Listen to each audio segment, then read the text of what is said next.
before he went to Parma to study business, he was a founder. He founded India's Future Foundation, because India is the country he comes from, and the city of Hyderabad is the city where he raised and where he started his activities.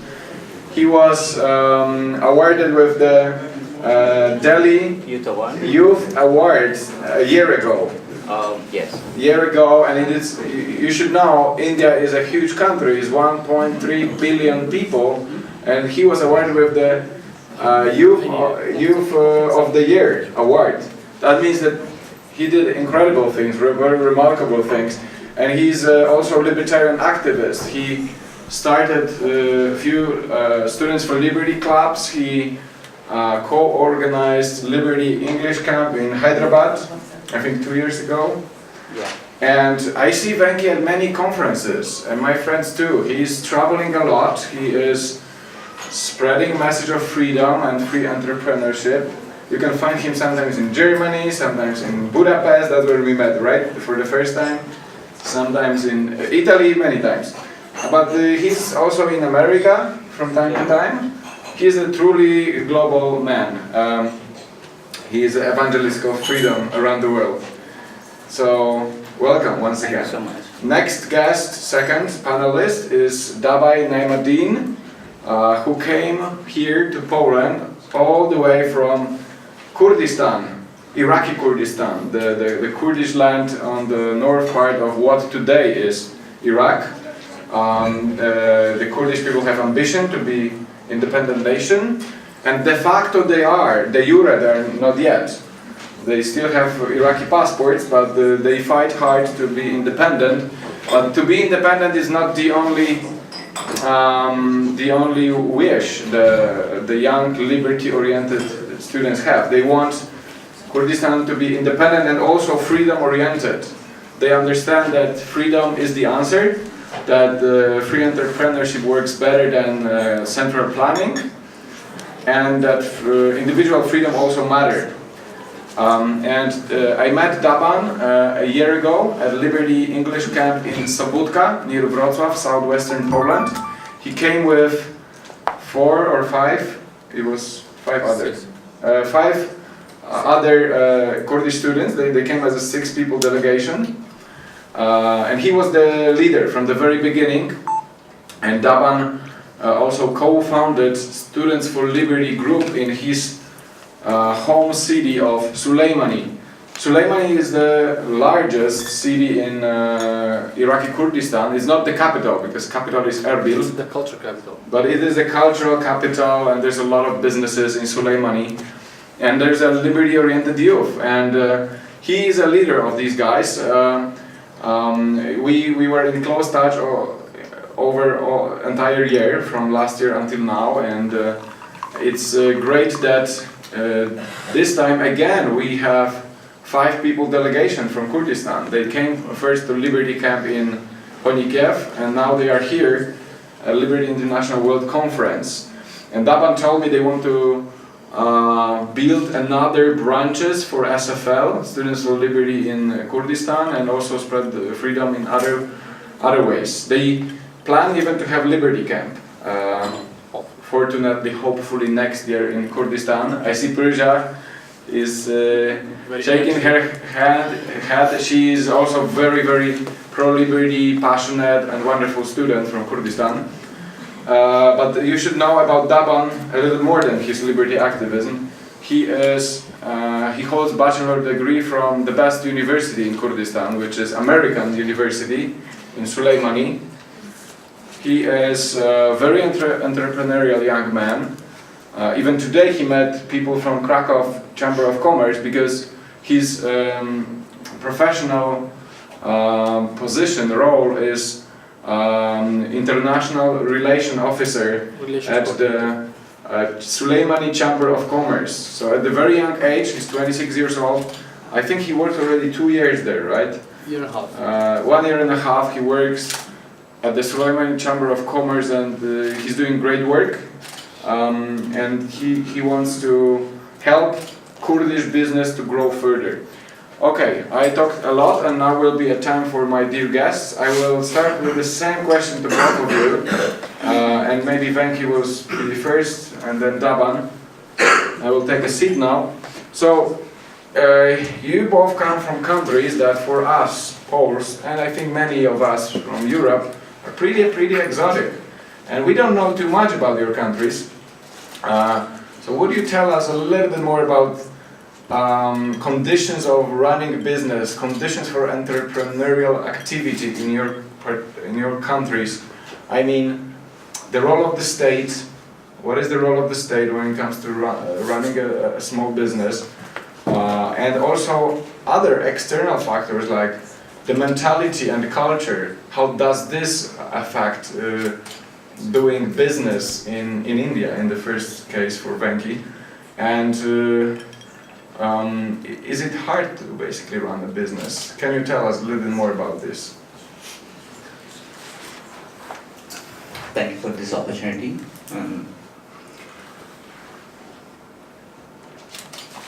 I came from a small village in the southern part of India where most of the families are depending on lemon farming, and my family actually used to sell the lemon to other states as a freelancers. My mother and my father used to do that. That was a time when first time we faced the problem of personally to our family, where they actually removed our business because of we don't have a registration and licensing to do that very long back when I was a very child. Later, my mother actually used to collect the lemons from surrounding villages, and she actually went to nearby town and she sell. And she's an amazing entrepreneur for me as an inspirational. And at a small scale, on a very lowest level, and how the people trying to aspire to build a better lives. One of my intellectual influences, Einstein said that it's not the question who's actually helps you, it's the question who's going to stop you. India has a huge amount of potential in terms of talent, in terms of people, in terms of natural resources. But it's also a problem we actually get through British Empire. We were a very business-friendly country before a colonial period actually started. Perhaps we were the biggest economy in that time. When the British Empire actually started their rule in India around 1700, it was actually, India's share of the global GDP was like 24%. When they left, it was actually 4.5%. I actually don't criticize the British Empire for not India becoming a wealthiest nation, because there was a time when we didn't actually catch up industrialization because of the colonial period, and we lost our industries during the colonial period. But that's not the real actual reason behind the lack of entrepreneurial promotion or economic growth in India. The true problem is suppression, authoritarianism. The state is something that actually always stopping us through highest amount of the regulations, licensing. We have this legendary thing called license quota raj. It's you needed to get a license to start the business, and that's also limited for a number of region. So there was a time when if you need to get a telephone, you actually get it for 6 months or 1 year if you apply now. That you should now be in a government official or an allied government state official. But it's changed certain period of time. Now I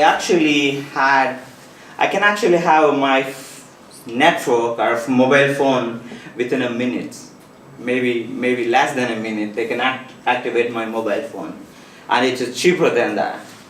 So during the 1991, our economy was actually opened up. That's the first time when Indians actually trying to retaste the fruits of entrepreneurship. That's where people run towards more entrepreneurial spirit and setting up businesses.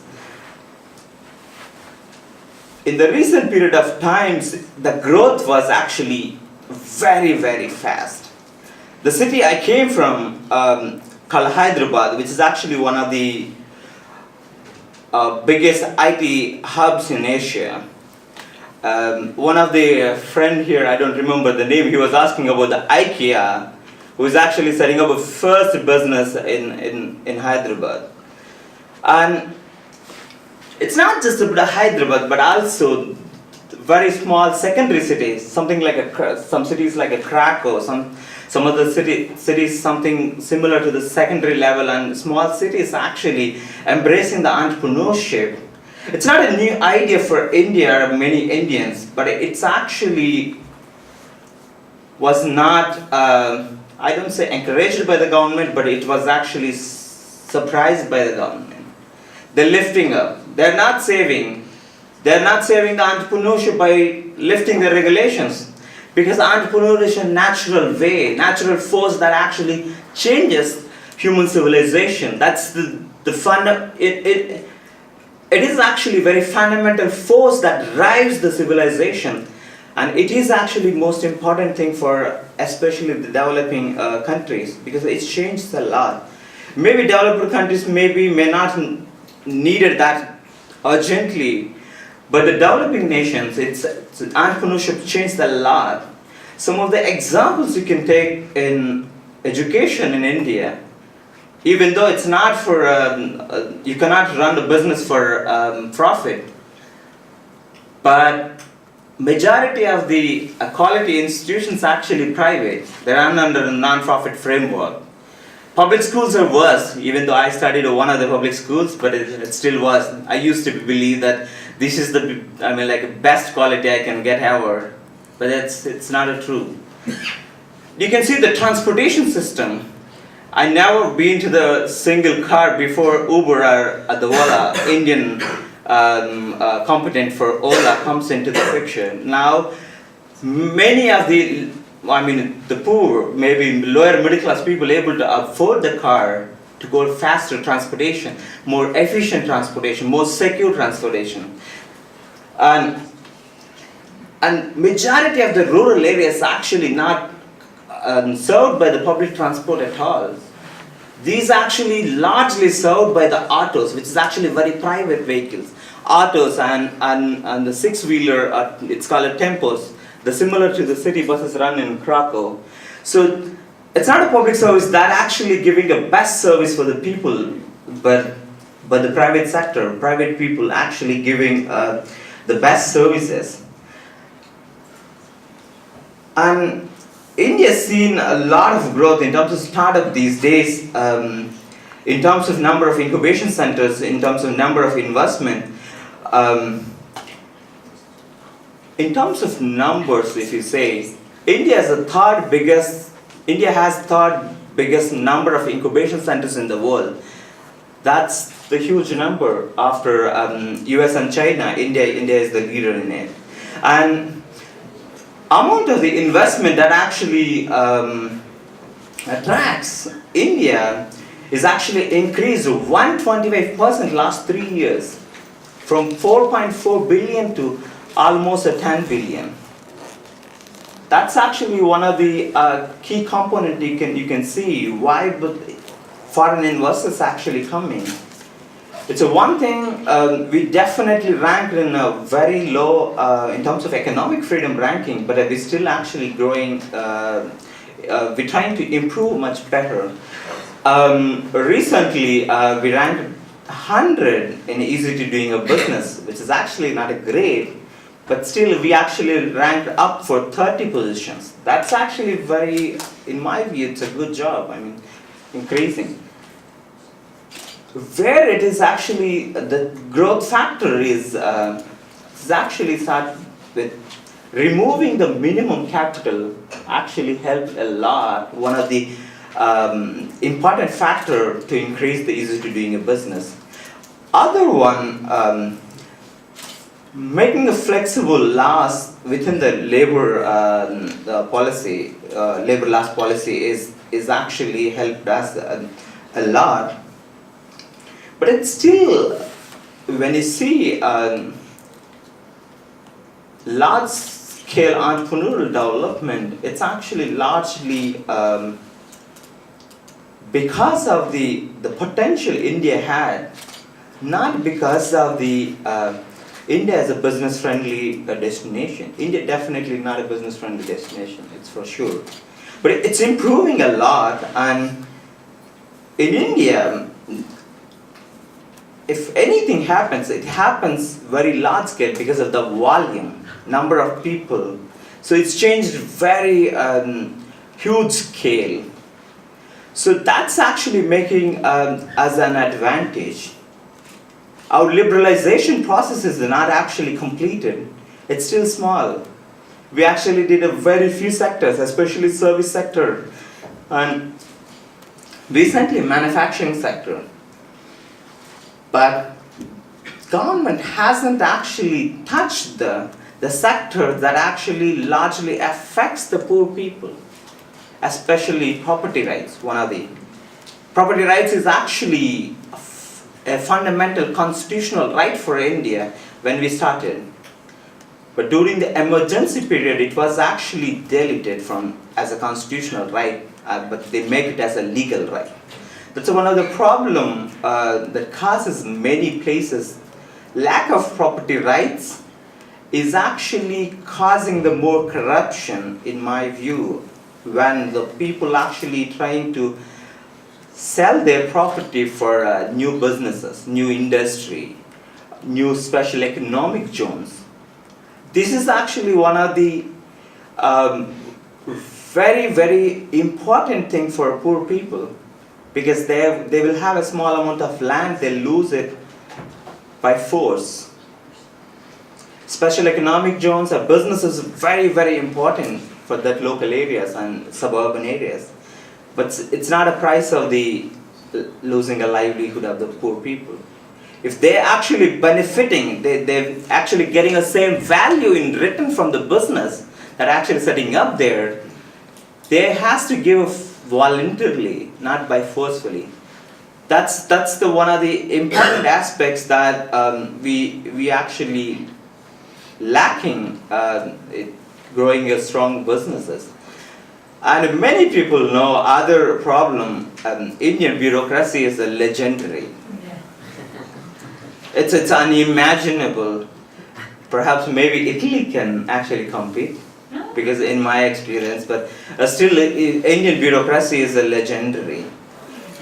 And you need to go there like days of the days, get things done. But it is changing, not as a very positive level, but it's still changing.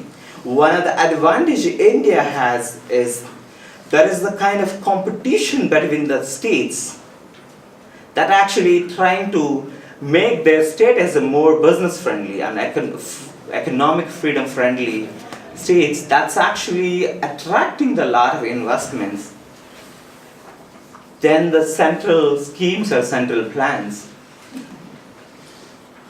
But this entrepreneurial aspiration in the people is a very, very huge level.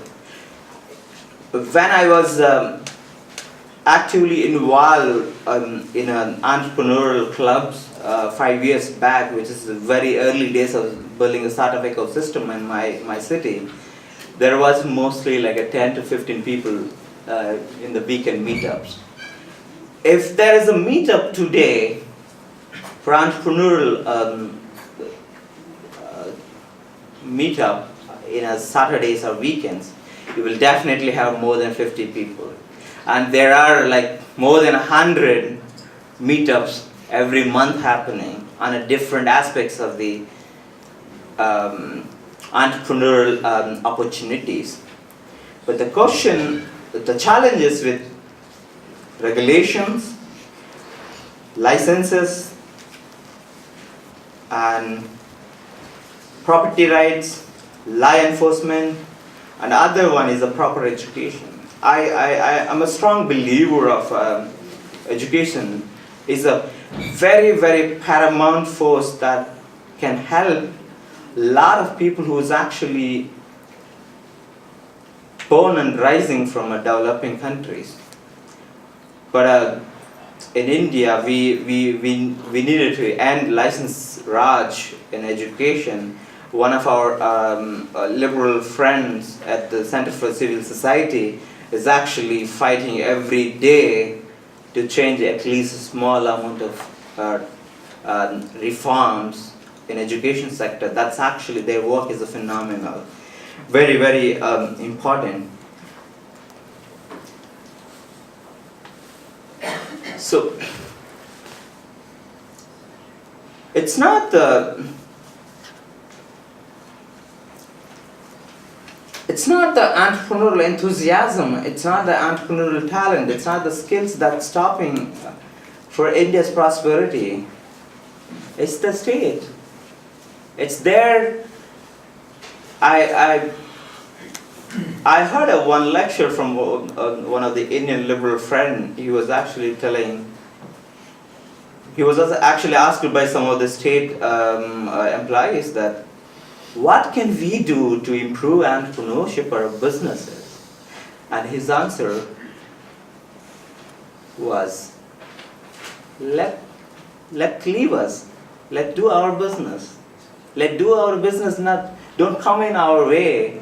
Just leave us. We can actually make country prosperous. We can create jobs, we can create more prosperous society. We can end the poverty. We can end the problem that the developing countries or developed countries actually facing now. Thank you. Thank you.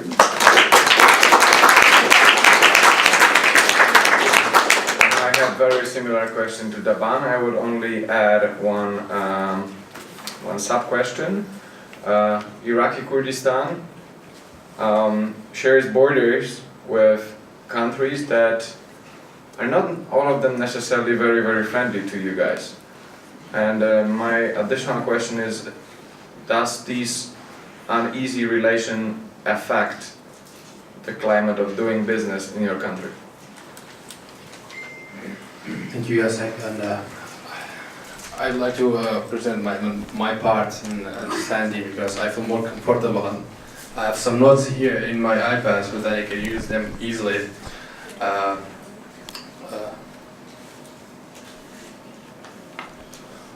In the beginning, I would like to thank the Freedom and Entrepreneurship Foundation and the Language of Liberty, both Jacek and Grand Prep, for their ongoing support to us, to Kurdistan, and Jacek is a true friend, and Glenn is always very supportive to us. And I would like to thank all of you here attending this conference around the world. It is such an honor for us from Kurdistan to be present here and give a speech and talk about our nation for these people around the world. Speaking of entrepreneurship, about entrepreneurship in Kurdistan, I will just go in some stages. In the beginning, I will just talk about the obstacles that we are facing, that face entrepreneurship in Kurdistan. The problem that we have, the very main problem, it was the rules and the regulations for somebody to start a business. You know, the rules that we had 3 years ago were the ones that were enforced during the formation of Iraq, which is like a century ago. And they did not amend it, they did not change these rules. For example, I have a friend, Jacek, he last year attended the Liberty Camp. Jacek know him and Glenn know him. His name is Zana. He started a company which is an online marketing company. And when he wanted to register his company, there was not a rule, there was not a law for online business company, for online marketing. So they just postponed his job until they fixed it out and to enforce a new rule. They enforced a new rule. His business delayed for like 6 months. It was not the mistake of the guy, it was the government's mistake. And both the government, the KRG government and the Iraqi government, they both played a very big role to promote entrepreneurship in Kurdistan. But hopefully, after the support of the universities and the international organizations, now they have plans to reshape their agendas and strategies for supporting entrepreneurship by providing money and other resources of entrepreneurial needs. One of the problems that the state had that they could not support entrepreneurship was that the budget dispute between the Iraqi government and the Kurdistan regional government. We had this problem for 4 years when ISIS attacked Mosul in 2014. 2 months prior to that, the Iraqi government cut the budget share of the KRG, and it was 70% of the Iraqi budget. The KRG had difficulty of paying even the salary of the employees. How would they support entrepreneurship? Hopefully, after this 4 years, after eradicating ISIS, now they are meeting and they are having discussions to go back to the old stage to send the budget for the KRG so that the KRG can support entrepreneurship. Another reason was the fall in oil price. You know, when we are the second largest oil exporter in OPEC, and we have a lot of oil. So that when the price of oil went down, we had budget shortcuts, and they could not, as I said, even provide money for the salary of the employees. One main problem, I think it's available everywhere, but in the developing countries, in the countries where politics has priority, this problem is the main problem, which is inexperienced, politically unconnected people get big contracts. They do not have even a knowledge of how to do business. Like they get like millions of dollars contracts. This was the main problem. But now, because of some opposition movements and because of some new faces who are in politics, it's going to be reduced.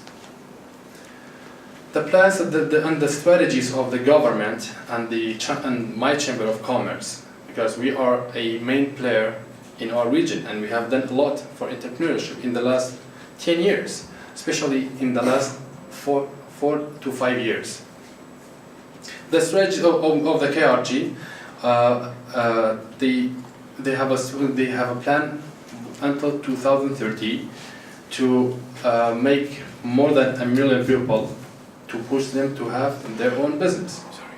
Let's explain KRG. KRG, I said in the beginning, Kurdistan Regional Government is KRG. Okay.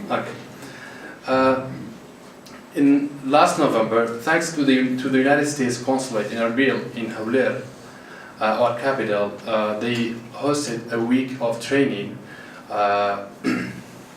for Global Entrepreneurship Week, which is hosted around the world in November everywhere. It was for the first time that we had such an event in our region, and this event was very important for us because 200 entrepreneurs and investors were invited, and they all shared their stories. A lot of people heard about their stories, their successes, because now people are buying ideas before products, and this is the new way of capitalism. we have to share the ideas. We have to tell the ideas. Because of this, a lot of people got and had the opportunities to meet with these successful ones, and they just pushed more and promoted more for entrepreneurship. Direct deposit and e-commerce in our region is very low, because people still do not trust the government and do not trust the banks to put their money in the banks. If I say something funny, and we have some millionaires, they have like millions of dollars cash money. They just cover it in blankets and in stuff. They do not want to take it to the bank. They cover it like $5 million in their home. If someone go and this one can rob all the money, but they want to take the risk of covering their money at home, but not putting in the bank. Somebody just takes and disappears. So the government has to control this situation and support the banks so that the banks will be full of money. People have money, but they are afraid to put it in the banks. This is the problem that we have. We do not have like a strong banking system. This e-commerce is very important for our entrepreneurs, because it will just facilitate the process for them to achieve their goals easier. And the big part, which is my chamber's part, where I'm involved in the works, is that if a young entrepreneur and if an investor wants to start a business, whether it's establishing a company or a small business or whatever it is, they have to come to the chambers in Iraq. In my chambers, this person gets his all works done in 1 month, completely. In Erbil, it takes 2 months. And imagine in Baghdad, the capital of Iraq, it takes 6 months.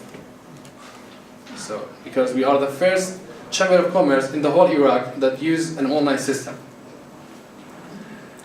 Training sessions. We have a center, Business Information and Development Center, which is known for BIC.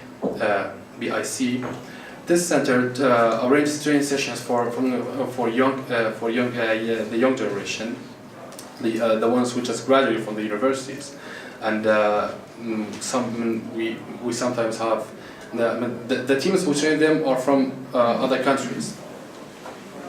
And we talk when the chamber talked to this to some of the banks. We have some international banks. The chamber talked to the banks, and the banks they decided to pay a small amount of money as support, as loans to those who participated in the training sessions to start their business, which was a very good movement. It was like very rare for us. A bank supports some entrepreneurs to start their business, which hopefully after I put in a lot of effort we could achieve it. And in our Chamber of Commerce we have our industrial department with the hard work of our industrial department. With the municipality of Soleimani, some young people, they had the idea of establishing a small factory, and with the cooperation between Chamber of Commerce and the municipality of Soleimani, we could provide lands for these people, to establish their factories, which was a very big push to our aim. Currently, DRC, which stands for Danish Refugee Council, it is a Danish organization. This organization works for European Union, but the work they do was supposed to be given to a German organization, but they took it. They arranged like some training sessions for more than 100 participants. Out of this 100 participants, 30 of them got their master plans got accepted, so they got funds. The funds started from 1 million Iraqi dinar up to 9 million, which means started from $800 up to $7,500, and 30 young entrepreneurs and investors benefited from this movement. Beside the chamber is working on establishing a branch in the chamber, providing support for the entrepreneurs to go out to go abroad, to have train sessions, to participate in the events, in order to bring the ideas back and start in Kurdistan.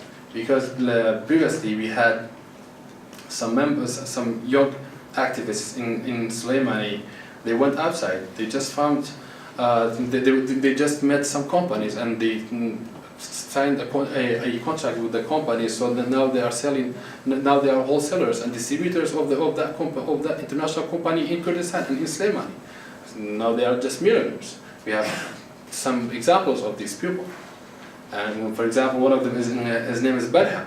Barham is the son of Mr. Burhan. Mr. Burhan is a board executive member in our chamber. Now Burham is the CEO of Burham Company, and his income goes beyond $100 million. And it's a fascinating story. So we just want to maintain this process. The university where I graduated from is the best private university in the whole Iraq, not Kurdistan, in the whole Iraq. And they very much work for entrepreneurs, entrepreneurship and entrepreneurs. If a delegation comes to Iraq, this delegation has to go to the American university, give us a lecture to the students, to the future leaders in this university, in order to push them more for being a successful entrepreneur. The university had a meeting for the graduates, for the alumni of the university who has their business now. There were 10 people involved. Not everybody wanted to come. A middle group came. 10 people who have their own business now. They just came to the meeting and they shared their ideas.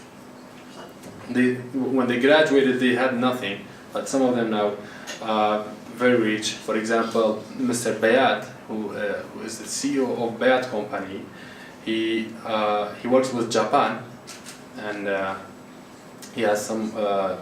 He distributes and sells some Japanese products only, and he has the wholesale contract with the companies. And now he's one of the famous faces in the whole Soleimani, and you can see in the close future in the whole Kurdistan. Thank you very much. Thank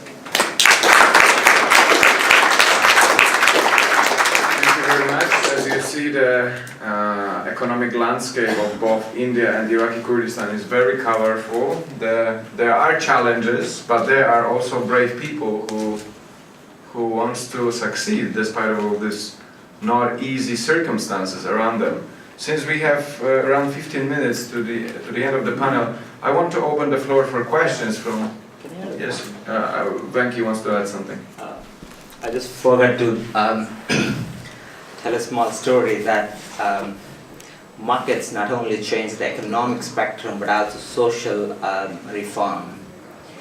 One of the most important problem in terms of social problem of the India is the caste system. It was, in my view, it was actually started more as like a division of labor and division of specialization. But over a period of time, it was actually politicized and used for discrimination and untouchability. It became a very deeper infected virus of the Indian social system. It used by the politicians all the time. Our founding fathers actually seen reservations as one of the better way to deal with removing these social barriers. But since last 70 years of the independence, we actually didn't see much growth, much difference, fighting the discrimination or untouchability. But markets actually changing it.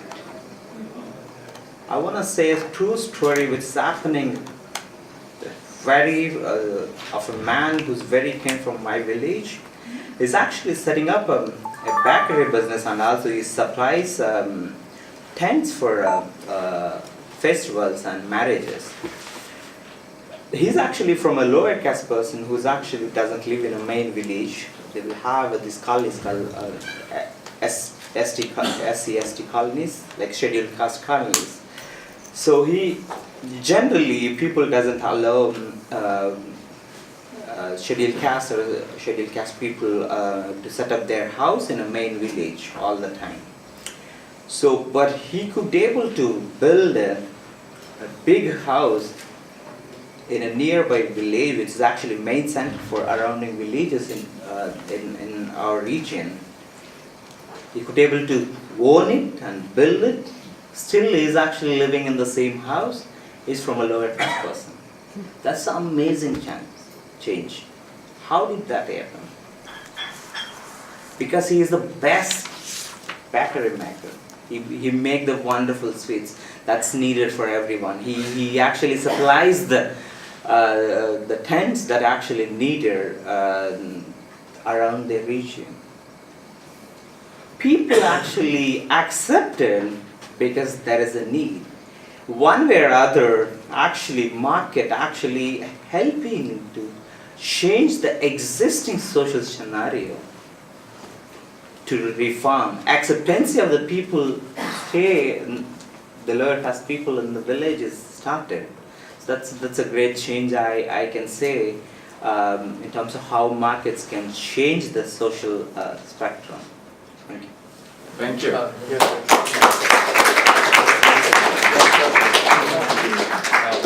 I forgot to mention the part that you talked about trade with Iran and our neighbor countries. Yes, we are surrounded by some countries whom we have been struggling against for the last one century. But in terms of economy, we have to say that, we have to admit that they are good neighbors in terms of economy. Last year, after the referendum, Turkey, they imposed somehow a sanction on us, but they didn't close their borders for economic transportation. And Iran sometimes did, then they opened, then they did, then they opened.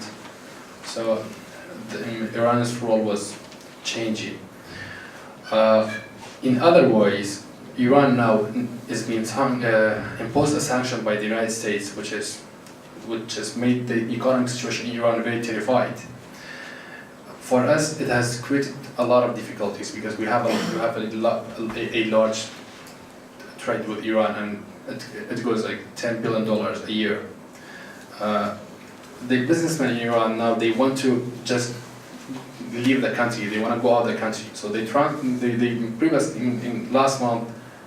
the last 3 months, they transferred their money to Kurdistan. So they got their money back, cash in Kurdistan disappeared, which was an act of money laundering. Some people did it for money laundering. The Iranian government now put some barriers for the Kurds and even the Iranians to transfer money. It has to go through some filters in order to prevent this act never happens again. And it has created very difficulty for all businessmen because Kurdistan is landlocked. We don't have a border. If we bring anything from China, from India, from Pakistan, or from Far East Asian countries, it has to go through either through Iran or Iraq. But we prefer Iran because it's easier.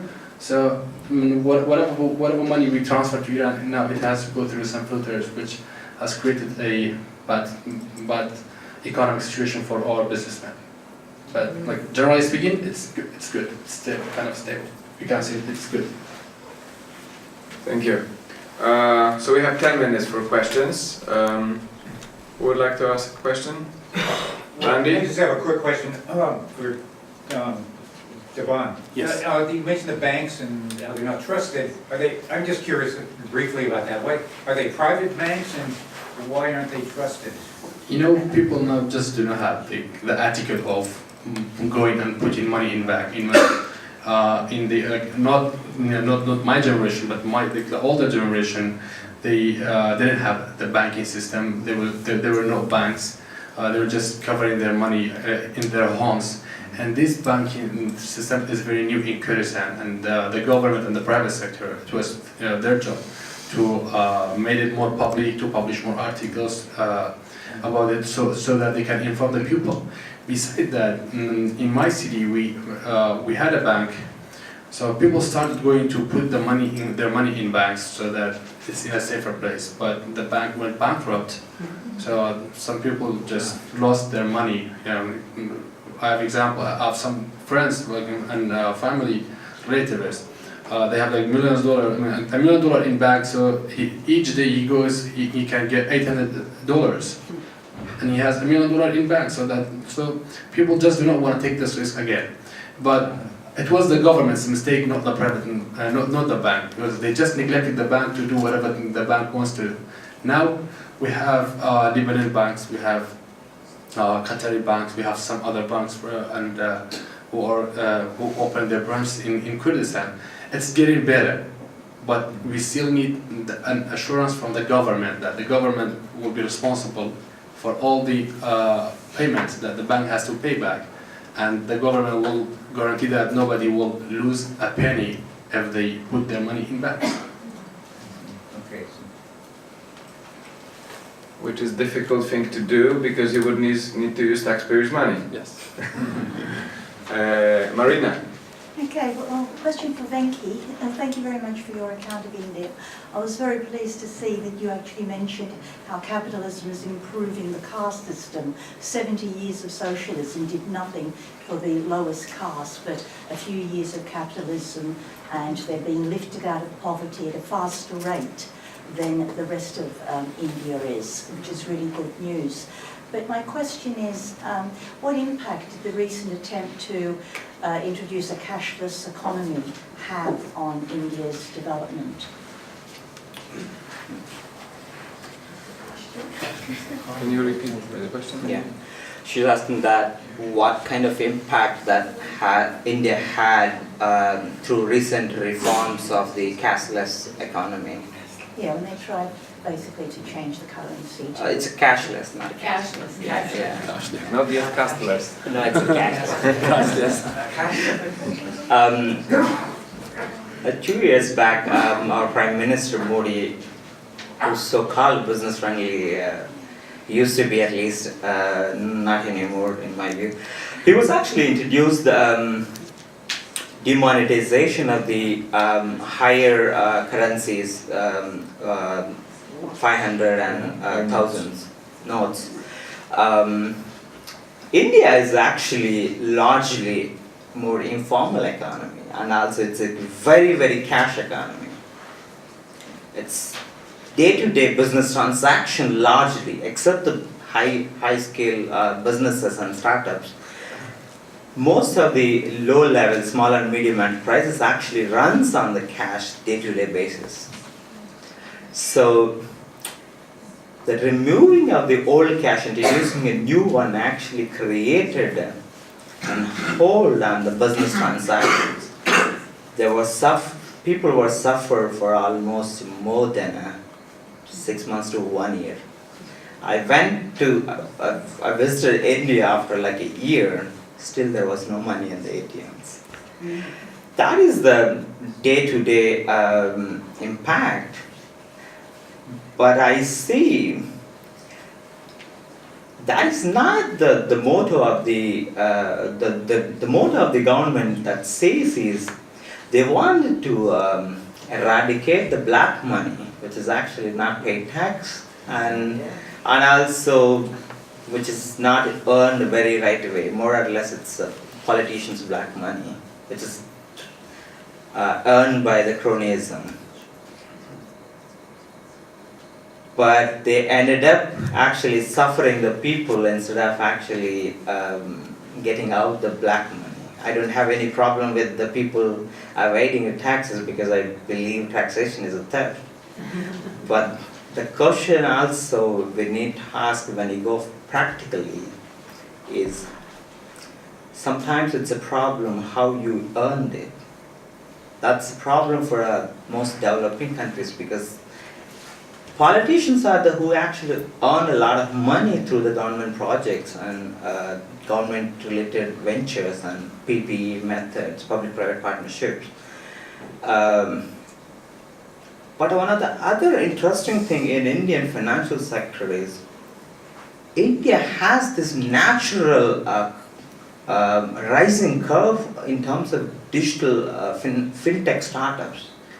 We were using the Paytm, which is actually a virtual transfer app, and we're using a lot of other virtual mechanisms before he introduced the cashless scheme. Or then they actually twisted argument for we wanted to digitalize the India. That is why we actually turning the people towards digitalization. But there is a natural curve which is actually accepting in the people. This is one of the danger I see when the governments actually initiated some new initiatives to promote entrepreneurialism. Is actually they try to create an artificial demand for that market. So I see there are already natural market is existed for fintech startups. It was growing fastly, but somehow its reform was not actually aimed to build a more digital economy, because it did help a little bit, but it's at the cost of huge amount of the money, at the cost of the suffering, at the cost of the lot of business losses. Thank you. Thank you so much. We have time, I think, for one more last question. I see Mati's hand. Are there any plans within government to build these new smart cities in India? And if there are any, how's it going?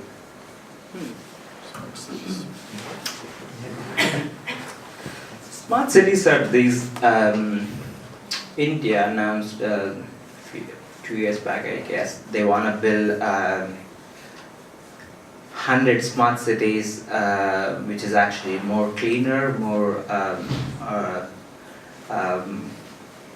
accessible to the water, electricity, and more model-oriented cities. But I don't see government has to build the cities. Who built the New York? Who built the Hong Kong? Who built the big cities? No one. People, the builders, the construction workers, are the investors. They are the ones actually, they have this motto to actually make money. They see a demand for it and they build it. But I don't see that is the requirement for the government to build the city. But they're actually attracting some of the foreign investment from international organizations and also from the states for that. Definitely you will see, if I'm not wrong, you will see some corruption scandal related to that in the future. That's what I think. Thank you very much, gentlemen.